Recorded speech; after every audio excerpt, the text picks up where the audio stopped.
নাফরমান, কেমনে ঘুমাইবা? তোর বাপ তোরে কিছু বলে না? না, তোমরা কিশোর নওজোয়ান, তোমার মার কিছু বলে না? হাইওয়ানের মতো চুল, কোন মুশরিক কোন বেঈমানের মতো চুল রাখছো, সারাদিন এক ওয়াক্ত নামাজ পড়ো না, চেহারা সুরত দেখলে বোঝা যায় বন্য জন্তুর মতো, যার কারণে মা মুখ ফিরায় নিছে। আরে বদনসিব, তোর দুর্ভাগা কপাল, তোর বাপে আর তোকে ডাকে না, তোর মা তোকে ডাকে না। এক ঘরে ঘুমায় 365 দিনে কোনো দিন তোমারে কেউ ফজরের নামাজের জন্য উঠায় নাই। আল্লাহর কসম, এটা তোর উপরে অভিশাপ ছাড়া আর কিচ্ছু না। বেটা বলে ভাত তো খাই হুজুর, ঘুম যাই, পেশাব পায়খানা করি, আমার তো কোনো অসুবিধা নাই। এগুলো আল্লাহ তাআলা খাবার, পেশাব পায়খানা, ঘুম আর ওই লজ্জাস্থানের চাহিদা, এটা কুত্তারও পূরণ হয়। কুত্তার কুত্তার কুত্তার কুত্তাও খায়, কুত্তাও ঘুমায়, কুত্তাও পেশাব পায়খানা করে, কুত্তারও লজ্জাস্থানের চাহিদা পূরণ হয়, নয়তো কুকুরের বাচ্চা হয় কেমনে? কি ভাবছো আব্বা? দিন রাত মোবাইলে কি দেখো? নারী, নর্তকী, জিনা, ব্যভিচার, উলঙ্গ দৃশ্য, কোন বেহায়া নারীর ছবি কেন দেখো? লজ্জাস্থানের চাহিদা তোমার, লজ্জাস্থানের শাহওয়াত। আমি যদি আমার এতগুলো মুরব্বিরে বাদ দিয়া শুধু আপনাদের কাছে মাফ চাইয়া বলি, যুবক ভাই তোদের কাছে, তোরা পেশাবের রাস্তার কাছে হেরে গেলি, তাহলে তোর জীবন শুধু এই পেশাবের রাস্তার লাগা। কাপুরুষ,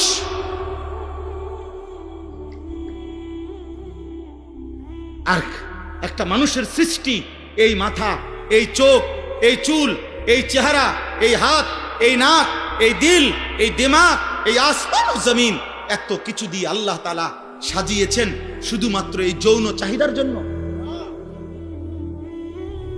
এক নারীর জন্য। প্রিয় বাপ, তুমি কি করছো? বলো না নওজোয়ান, বলো কি করছো বাপ? তোমরা কি করছো? কি শুরু করছো তোমরা? সুখ মিলবে না বাপ, খোদার কসম, গুনাহ সুখ দিবে না।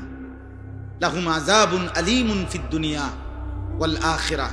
কোরআন শরীফের সূরা নূরে 18 নম্বর পারায় স্পষ্ট আছে, আল্লাহ বলে যে সমাজ মুমিনদের, যাদের দ্বারা অশ্লীলতা, বেহায়াপনা, ফাহেশা, নারী পুরুষের অবাধ মেলামেশা, জিনা ব্যভিচারের অবাধ পরিবেশ, চরিত্রহীনতার অবাধ পরিবেশ চালু হয়, খোদার কসম আল্লাহ বলছে আমি তাদেরকে দুনিয়াতেও কঠিন আযাব দেব, আখিরাতেও কঠিন আযাব। লাহুম আযাবুন আলীমুন ফিদ দুনিয়া ওয়াল আখিরাহ। ফিদ দুনিয়া, ফিদ দুনিয়া মানে দুনিয়া, দুনিয়া যে দুনিয়া এটা বুঝেননি। দুনিয়া শব্দের অর্থ দুনিয়া কদ্দুর বুঝছেননি।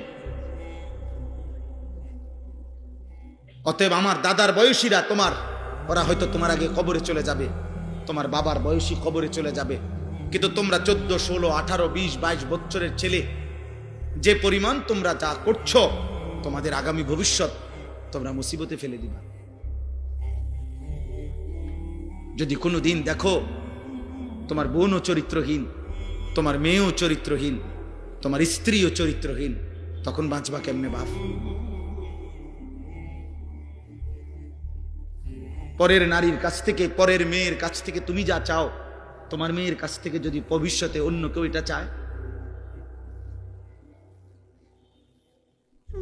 ওই ঘরের বোন থেকে তুমি যা চাচ্ছ হারাম সম্পর্কের মাধ্যমে, তোমার আপন বোন থেকে যদি সেটা কেউ চায়,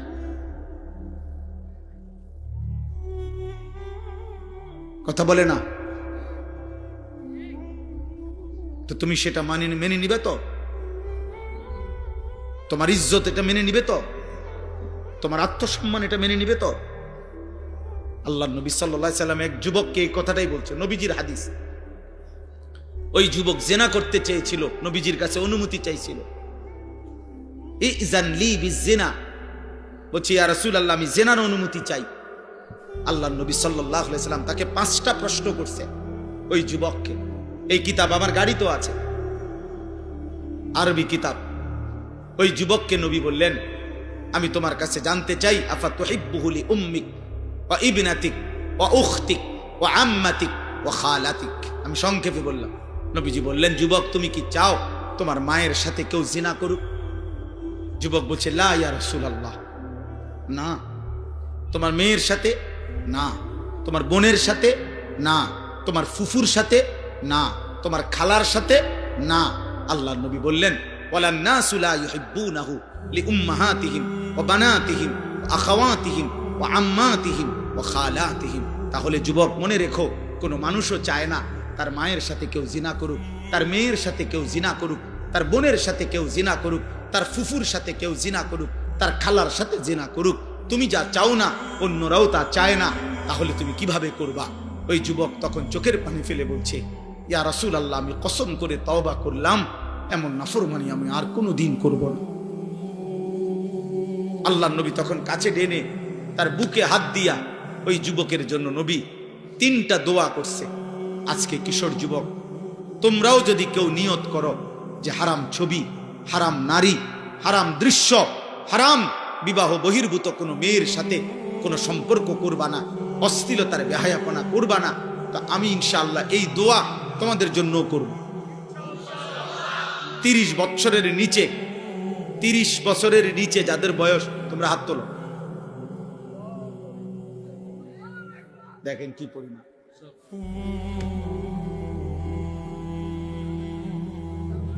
আয় কারীম, আল্লাহ তোমাদেরকে কবুল করেন। তো নবী সাল্লাল্লাহু আলাইহি সাল্লাম ওই যুবকের জন্য 3টা দোয়া করছেন। আল্লাহুম্মা গফির যামবাহু, আল্লাহ এই যুবকের গুনাহ মাফ করে দেন, আল্লাহ আমার এই নওজওয়ানদের গুনাহ মাফ করে দেন। ওয়া তাহহির কলবাহু, নবীজি ওই যুবকের জন্য দোয়া করছেন, আল্লাহ আপনি তার দিল পবিত্র করে দেন। আয় করিম, আপনি আমার এই সন্তানদের দিলও পবিত্র করে দেন। ওয়া হাসিন ফারজাহু, নবী 3য় দোয়া করছেন, আল্লাহ এই যুবকের লজ্জাস্থানকেও পবিত্র করে দেন। আমি যে যুবক দোয়া করি, আল্লাহ আমার এই নওজওয়ানদের লজ্জাস্থানকেও পবিত্র রাখেন। আল্লাহ কবুল করেন। আমার ভাই আলহামদুলিল্লাহ, আল্লাহ বলছেন, বান্দা প্রশংসা আমার। চারিদিকের যে কোনো আয়োজন, তুমি যেখানেই তাকাবা আমার কথা যেন তোমার মনে পড়ে যে আমার রব দিয়েছে। जिधर देखता हो तू ही तू, হাজার মে সাজার মে তেরে রঙ্গ বু হে। গাছে দেখো, পাথরে দেখো, যেদিকেই দেখো, আউলিয়া কেরাম বুজুর্গানে দিন বলতেন, আল্লাহ আপনারই রং দেখি, আপনারই গ্রাণ শুনি, আপনারই কুদরত দেখি। মাওলা সব কার? আল্লাহ, সব আল্লাহ। আলহামদুলিল্লাহ রব্বিল আলামিন। আল্লাহ বলেন, আমি শুধু সৃষ্টিকর্তা না, আমি রব। আল্লাহ শুধু সৃষ্টিকর্তা না, রব। রব রব মানে কি? পালন কর্তা। পালন কর্তা মানে কি?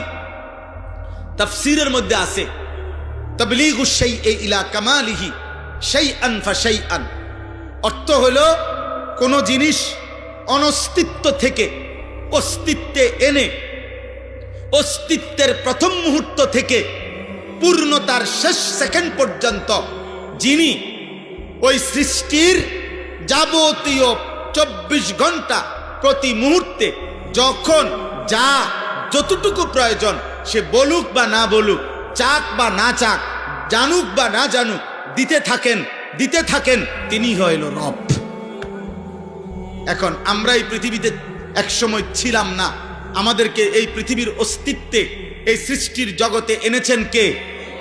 এরপরে মায়ের পেট থেকে যখন আমরা বের হলাম, এরপরে আল্লাহ তাআলা আমাদের লালন পালনের দায়িত্ব নিছেন কোন বছর থেকে?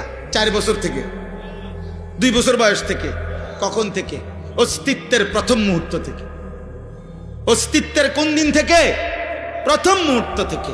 প্রথম মুহূর্ত থেকে, জন্ম থেকেও না, তারও আগে। মায়ের পেটে দায়িত্ব ছিল কার? মায়ের পেটের আগে বাবার বীর্যে যখন ছিল তখন দায়িত্ব ছিল কার? মায়ের জরায়ুতে পৌঁছাইছেন তখন দায়িত্ব ছিল কার? 9 মাস ধীরে ধীরে নিজের হাতে সৃষ্টি করেছেন তখন দায়িত্ব ছিল কার? মাটির অস্তিত্বের মধ্যে আমরা ছিলাম, মাটি থেকে আমাদেরকে সৃষ্টি করেছে, তো মাটির অস্তিত্বে আমাদেরকে সংরক্ষণ করেছেন, তখন দায়িত্ব ছিল কার? আল্লাহর। আল্লাহর। আল্লাহ বলেন, আমি প্রতি সেকেন্ড, প্রতি মুহূর্তে আমি আল্লাহ লালন করছি, পালন করছি, এজন্য আমি রব। তুমি বান্দা জানো না, কখন তোমার কি লাগবে, রোদ, বৃষ্টি, আলো, বাতাস, রাত, দিন, সকাল, দুপুর, ঠান্ডা, গরম, সুস্থতা, স্বাস্থ্য, যৌবন, শিশু, বৃদ্ধ, হাসি, কান্না, আনন্দ, বেদনা, আহার, নিদ্রা, সব আমি দিছি, সব সব সব সব সব।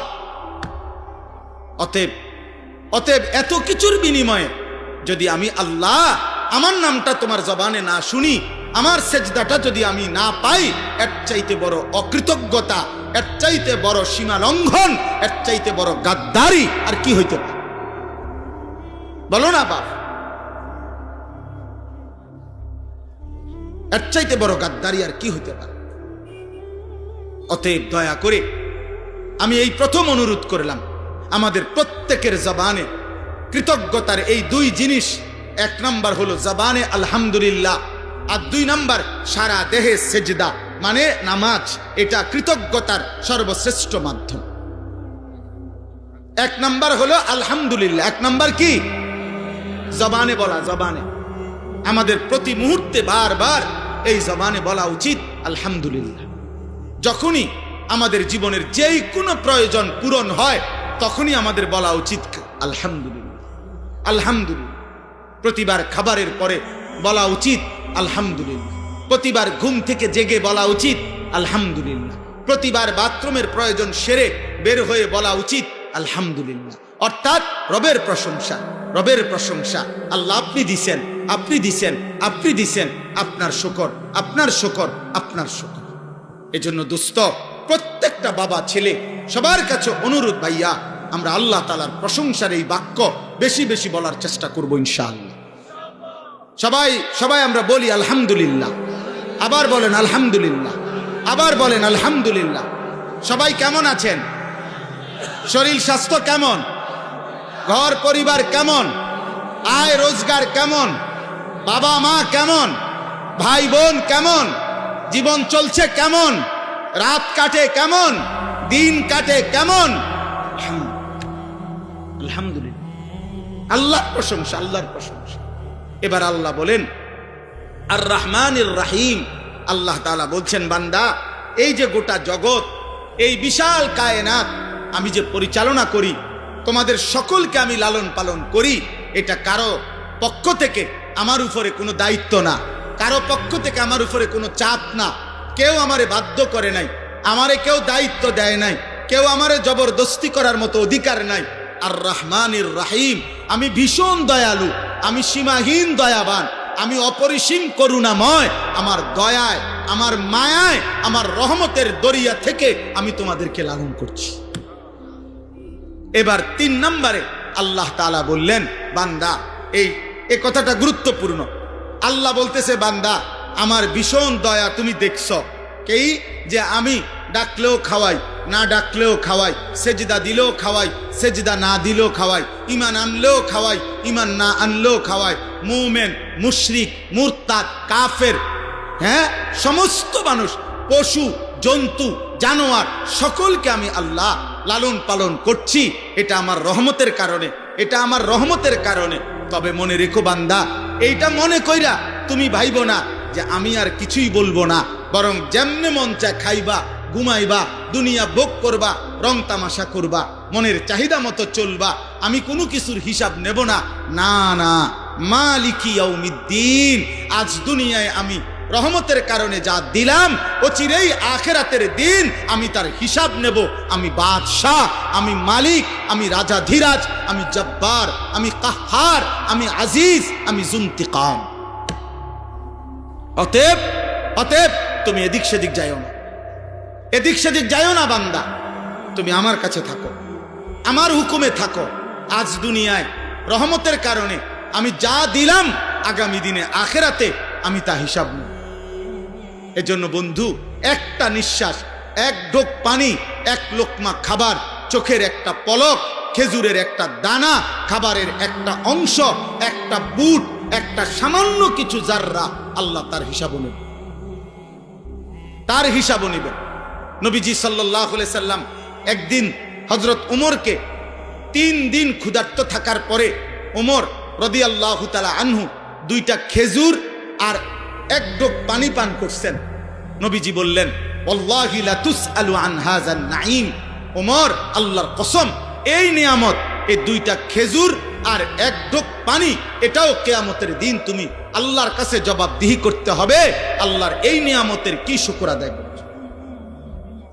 অতএব মালিক ইয়াউমিদ্দিন, অতএব বন্ধু, আজ আল্লাহ তোমাদের অনেক যুবক, তোমরা ভাবছো কেউ কিছু বলে না, কেউ বাধা দেয় না, আমার মন মতো খাই ঘুমাই, গুনাহ করছি, নাফরমানি করছি, গান বাজাই, বাদ্য বাজাই, নারী দেখি, ছবি দেখি, মোটর সাইকেলে ঘুরি, অসৎ বন্ধুদের আড্ডায় পড়ে থাকি সারাদিন। তুমি মনে করছো কেউ তোমারে কিছু বলে না?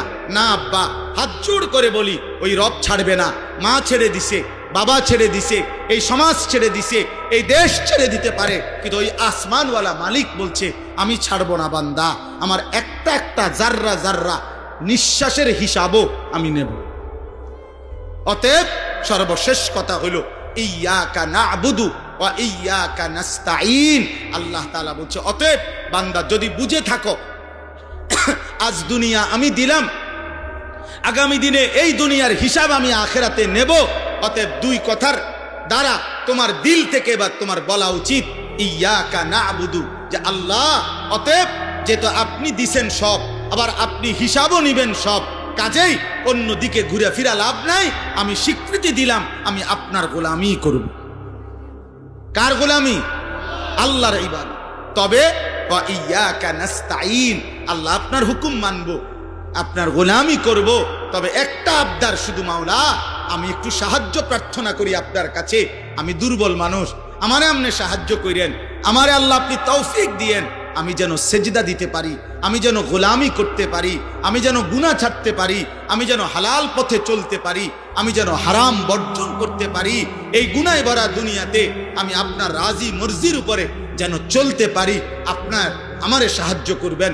খোদার কসম, হাদিসে আছে, আল্লাহ নবী বলছেন, আল্লাহ তাআলা বলেন, যদি কোনো বান্দা দিল থেকে এই সূরা ফাতিহার এই দোয়া করতে পারে, চাইতে পারে, তো আল্লাহর ওয়াদা আছে, ওয়ালি আবদি মা সাআলা, আল্লাহ ওয়াদা দিছে আমার বান্দা সূরা ফাতিহার মাধ্যমে যা চাচ্ছে আমি আমার বান্দাকে তাই দিয়ে দেব, তাই দেব। তুমি যদি বাস্তবিকে আমার সাহায্য চাও, তো ইবাদতের জন্য, নামাজের জন্য, সেজদার জন্য, বন্দিগির জন্য, গুনাহ ছাড়বার জন্য, হালাল রোজগারের জন্য আমি তোমারে সাহায্য করব বান্দা। তুমি বলো তুমি দিল থেকে চাও কিনা, বাস্তবিকে চাও কিনা। বাস্তবিক করতে চাইলে, কলব থেকে চাইলে, ইখলাসের সাথে চাইলে আমি আল্লাহ তোমাকে তৌফিক দিয়েই দেব, দিয়েই দেব, দিয়েই দেব। অতএব কিশোর ভাই, যুবক ভাই, শেষ কথা আমার, দোস্ত আমার, বন্ধু আমার, নওজোয়ান সাথী আমার, নষ্ট হইও না বাপ, নষ্ট হইও না। এই পৃথিবী তোমারে মনে রাখবে না রে আব্বা। গুনার পরে আমি শেষ কথা বলি, পাপীকে কোনোদিন মানুষ মানুষ নামে ডাকে না, পাপের নামে ডাকে, পাপের নাম। যে সুদখোর তারে আর মানুষ মানুষ নামে ডাকে না, সুদখোর নামে ডাকে, সুদখোর। মানুষ বলে ঘুষখোরকে মানুষ আর মানুষ বলে না, বলে ঘুষখোর। মদখোরকে মানুষ আর মানুষ বলে না, বলে মদখোর, নেশাখোর, গাঁজাখোর, ফুট্টাখোর, বাবাখোর, ডাইলখোর, ইয়াবাখোর, হারামখোর। এই জন্য জুয়ারিকে মানুষ আর মানুষ বলে না, জুয়ারি বলে। জিনাকার ব্যভিচারীকে মানুষ আর মানুষ বলে না, ব্যভিচারী বলে, জেনাকার বলে, লম্পট বলে, চরিত্রহীন বলে। এজন্য পৃথিবীতে একবার যদি কলঙ্কের দাগ লাগা যায়, মানুষ যদি একবার বলে ফেলে তুমি সুদখোর অথবা হারামখোর, তো এই নাম মুছা বড় কঠিন হবে, বড় কঠিন হতে পারে। 100 বছর পরে, 150 বছর পরে তোমার বংশের নাতিরে মানুষ বলবে, লম্বা কথা কইস না, শহরের থেকে চিনি, তোর দাদা সুদখোর ছিল, সর। হতে পারে আজকের পাপ তোমার প্রজন্মের 100 বছর পরের জেনারেশনকেও লজ্জিত করে দিবে। অতএব গুনাহ ছাড়ো আব্বা, নজর হেফাজত করো, আখলাক হেফাজত করো। তোমার জন্য তুমি করো, তোমার ভালো তুমি করো। নাফরমানের নাম থাকে না। কোন পাপীকে মানুষ শ্রদ্ধার সাথে, মহব্বতের সাথে উচ্চারণ করে না। আমি তো পরিষ্কার বলি, ফেরাউনের নাম এই পৃথিবীর কোন মানুষ ফেরাউন নামে কোন কুত্তার নামও রাখে না, কুত্তার নাম। নমরুদ নামে কোন কুত্তার নামও রাখে না। আবু জেহেল নামে কোন কুত্তার নামও রাখে না, কুত্তার নাম। কিন্তু আবু বকর নামে কোটি মানুষ আছে, উমর নামে কোটি মানুষ আছে, ওসমান নামে কোটি মানুষ আছে, আলী নামে কোটি মানুষ আছে, হাসান নামে কোটি মানুষ আছে, হোসাইন নামে কোটি মানুষ আছে। যে মালিককে রাজি করছে, মালিক বলে আমি জমিন ও আসমানে সর্বত্র তোমার নাম উঁচা করে দেব, উঁচা করে দেব। এজন্য আল্লাহ তাআলা আমাদের সকলকে ঈমান আমলের দৌলত দান করেন। উলামায়ে কেরাম আরো বয়ান করবেন, এই ধারাবাহিক বয়ান প্রত্যেকে শুনতে থাকেন। আল্লাহর ওয়াস্তে কেউ উঠাউঠি না করে সবাই মহব্বতের সাথে বাকি বয়ানগুলো শুনে এরপরে দোয়া করে এরপরে যাওয়ার চেষ্টা করেন। নওজোয়ান ভাই, আমাকে আমার গাড়ির কাছে যাইতে হবে, আমি আরো দূরে যাইতে হবে। আমি হাত জোর করে বলি, আমারে কেউ মুসাফার জন্য ঠেলাঠেলি ধাক্কাধাক্কি করে কষ্ট দিও না আব্বা, আমার পায়ে ব্যথা, আমার ডান পাও ভাঙ্গা,